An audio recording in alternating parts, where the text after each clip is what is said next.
Hello students, आज की video में डिस्कस करेंगे बीएससी फर्स्ट सेमेस्टर फिजिक्स का लेक्चर नंबर 7 होने वाला है हमारे पास। देखिए यूनिट फर्स्ट का ही, जिसमें हमारा टॉपिक है आज का गैलीलियन रूपांतरण किसे कहते हैं, ये हम आज की वीडियो में डिस्कस करने वाले हैं।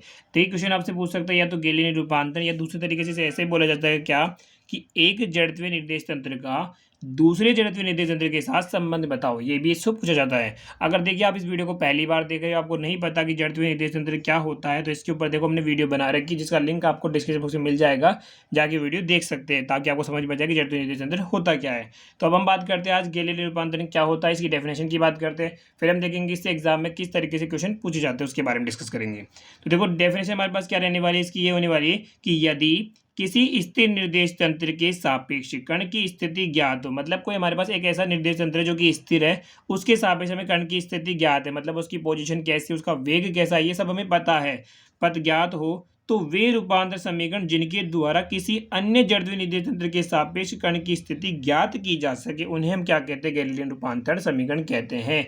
यानी क्या है कि मान चलो कोई एक निर्देश तंत्र है हमारे पास, ठीक है, इसमें मेरा कोई पार्टिकल है पी, एक्स में वाई और जेड इसकी कोई स्थिति सदिश है, मान के चलो, ठीक है ना। अब ये मुझे पता है कि इस एक निर्देश तंत्र की पहला निर्देश तंत्र मान लिया इसको, इसके अंदर मुझे पता है कि इसकी स्थिति सदिश क्या है, ये है।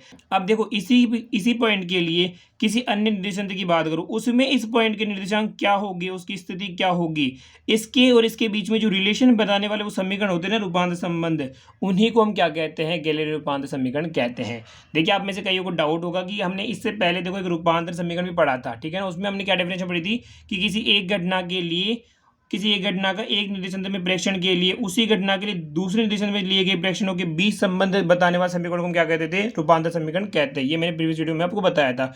बट गैलीलियन रूपांतर में बस फर्क कितना सा है कि वहां हमें ये नहीं पता होता रूपांतर समीकरण में कि निर्देश तंत्र कौन सा है, लेकिन यहाँ अगर बात करें गैलीलियन रूपांतर समीकरण में फर्क से विकास होगा कि दोनों निर्देश तंत्र जो आपके पास दिए होंगे ना, वो कैसे होंगे, जड़त्वीय होंगे। ध्यान रखना। वापिस डेफिनेशन का बता दूं कि डेफिनेशन में जो हम यह बात करें, जो पहला निर्देश तंत्र होगा ना, यहाँ पे गैलीलियन में अंतर क्या है, समझना ही बात है कि अंतर सिर्फ इतना सा है कि जो पहला निर्देश तंत्र होगा वो भी जड़त्वीय होगा, तो दूसरा भी जड़त्वीय होगा, जबकि रूपांतर समीकरण में ऐसा होना जरूरी नहीं है, ठीक है।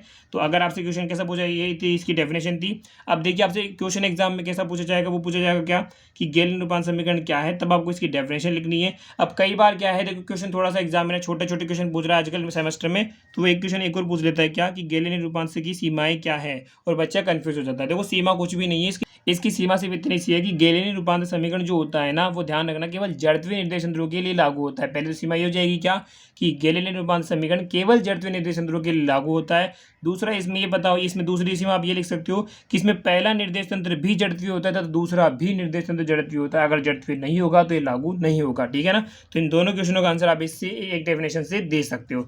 उसके बाद बात करें, देखो हमारे सिलेबस में अब क्या क्या रहने वाला है। हमारे सिलेबस में देखो गैलीलियन रूपांतर समीकरण के अंदर हम ये देखेंगे कि जब आप एक फ्रेम से दूसरे फ्रेम में जा रहे हो, तब उसकी स्थिति में क्या रूपांतर हो रहा है, उनका रिलेशन देखेंगे। मतलब कि एक फ्रेम से दूसरे फ्रेम में जा रहे हो तो भैया उसके कोऑर्डिनेट किस रिलेशन से चेंज हो रहे हैं, मतलब दुगने हो रहे हैं, तिगुने हो रहे हैं, कांस्टेंट रह रहे हैं, मतलब उनके बीच में क्या रिलेशन है पोजीशन में, वो चेक करेंगे। उसके बाद कि दो बिंदुओं के मध्य विस्थापन का रूपांतर समीकरण पता हम निकालेंगे। यानी कहने का मतलब क्या है कि मान एक निर्देश तंत्र है, यहाँ कोई दो बिंदु ले लिए, इन दोनों बिंदुओं के बीच विस्थापन कितना होगा, वहीं इसी सेम के लिए दूसरे निर्देश में इन दोनों के बीच विस्थापन में क्या होगा, क्या दोनों सेम होगा, अंदर हो, अलग अलग होगा, उसके बारे में स्टडी करेंगे। इसके अलावा उसका वेग कैसे चेंज होगा वो स्टडी करेंगे, त्वरण कैसे चेंज होगा वो भी बताएंगे, और बल कैसे होगा वो भी हम बताएंगे। ये हमारे पास गैलीलियन रूपांतर के समीकरण के अंदर हम ये सारे टॉपिक पढ़ने वाले हैं, हमारे सिलेबस में है। तो आज की वीडियो में हमने सीखा क्या कि गैलीलियन रूपांतर समीकरण क्या होता है, उसकी सीमाएं क्या होती है, उसकी डेफिनेशन के बारे में जाना। इसके नेक्स्ट पार्ट में हम जानेंगे स्थिति रूपांतर समीकरण के बारे में। इसके नेक्स्ट पार्ट में डिस्कस किसके बारे में करेंगे, स्थिति रूपांतर समीकरण के बारे में डिस्कस करेंगे। तो मिलते हैं नेक्स्ट वीडियो में। Thanks for watching.